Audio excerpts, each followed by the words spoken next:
جو اللہ کے راستے میں مارے جائیں وہ زندہ ہیں، انہیں مردہ نہیں کہنا۔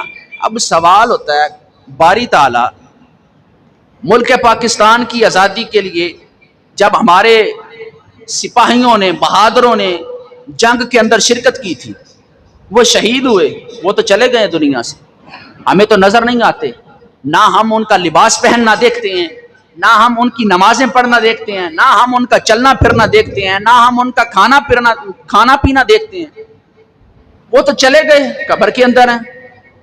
ہم کہتے ہیں وہ چلے گئے ہیں، وہ قبر کے اندر ہیں، ربا تو کہتے ہیں وہ زندہ ہیں، تو ہم کیسے مانیں کہ شہید زندہ ہوتا ہے؟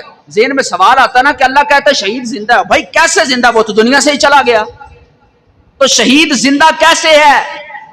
میرے محبوب جاند عالم فخر موجودات صلی اللہ تعالی علیہ وآلہ وسلم کی امت میں 1400 سال بعد امتی بیٹھ کر اس پر تبصرہ کریں گے کہ شہید کیسے زندہ ہے، تو اللہ نے اس کا جواب حسین ابن علی کی شہادت کے ساتھ امت کو دے دیا۔